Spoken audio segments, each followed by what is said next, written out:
เป็นเมฆไหมหลังจากนี้พิธีเสร็จใครจะสุดต้องรับบาตรตอนนี้เรามีรับบาตรที่บ่ายจะถึง8 โมง 9 โมงสุดบทครูบาต้องทำพิธีสืบชะตาสืบชะตาครูบาจะเดี๋ยวก็ก็พร้อมต้องพร้อมก็ฉันเสร็จ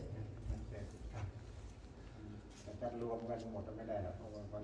พอเรานัดแหละบ่ายโมงใช่ไหมตอนนี้อ๋อใช่บ่ายโมงคือหมายถึงว่าครูบารอถ้าบ่ายก็ได้ก็ได้ถ้าเราจะไปก่อนเนี่ยสมมติเราจะไปก่อนแล้วก็นั่นไปเลยไม่ใช่เดี๋ยวญาติโยมไม่ใช่มาพบครูบามันจะไม่ได้ก็คือของผมไปก่อนได้แต่ว่าของครูบาก็ครูบาก็รอตามต้องรอนะต้องรออยู่แล้วต้องรักษา4 โมงก็จะออกกันเด็กๆแล้วมันวิ่งประมาณรถเดียวคือ6 ชั่วโมง6 ชั่วโมง6 ชั่วโมง6 ชั่วโมงตามที่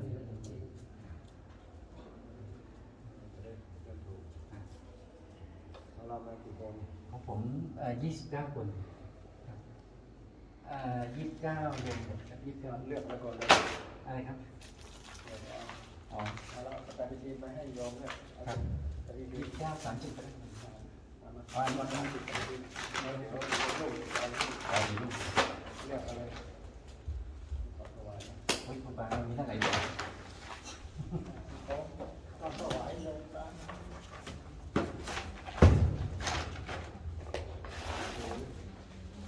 คนที่ไม่ได้ดีไหมมีคนใหม่นะ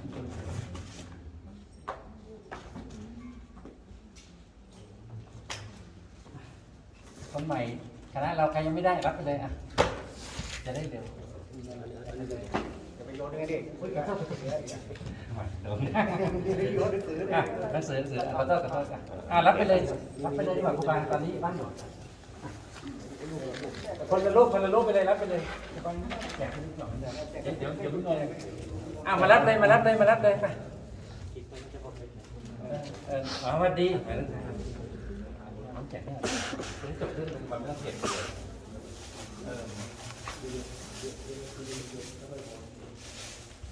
ไม่พอไม่เป็นไร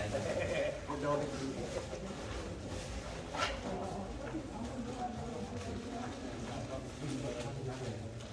ออกรถก็ประมาณ2-3 ชั่วโมงไม่เป็นไร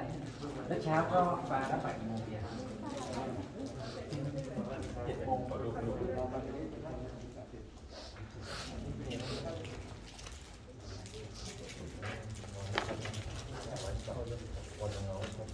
ไม่แจกไปเลยเดี๋ยวไม่ต้องขาดละรับไปเลยใครมาก็รับไปก่อน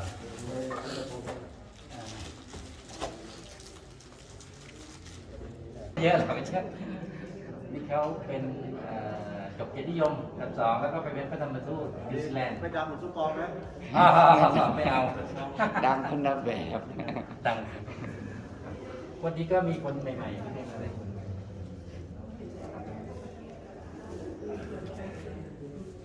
ครับก็แบตสำรองต้องแบตสำรองไม่ผมลงตรงนี้ให้ตรงไหนที่หน้าพระประธานมันต้องสุดตรงนี้นะเห็นว่าจะต้องไหวหรือเปล่าคุณอำนาจไหนบ้างคุณอำนาจเชิญประธานใหญ่ในวันนี้ไปกันตรงนี้ต้องพ่อเนาะคุณอำนาจจุดเทียนทำไมได้ต้องใส่ให้กล้องยังไม่ได้คนทุกท่านพนมมือท่านพวกเขาพนมมือ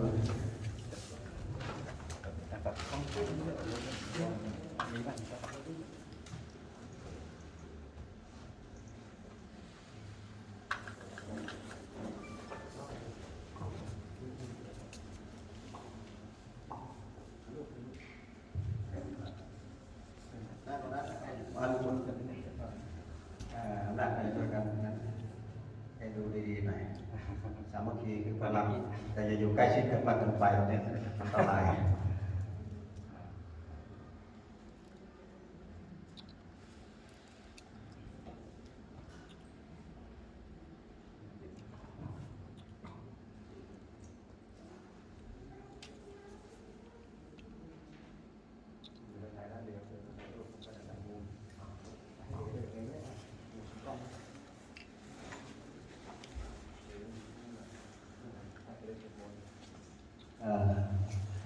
ยับขึ้นมาทางนี้เลยเนี่ย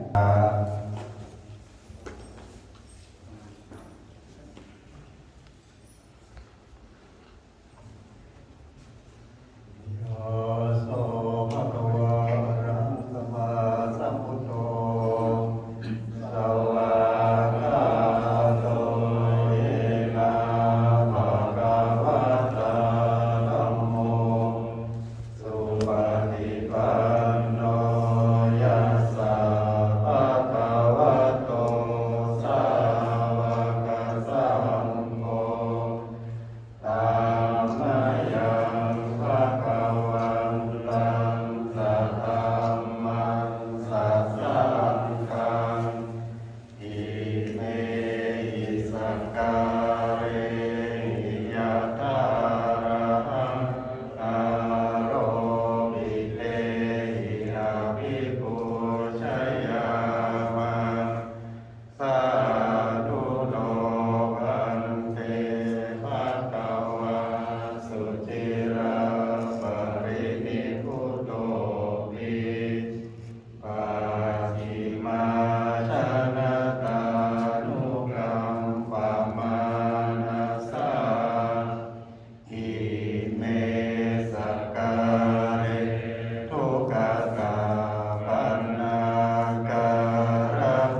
ภิกขุ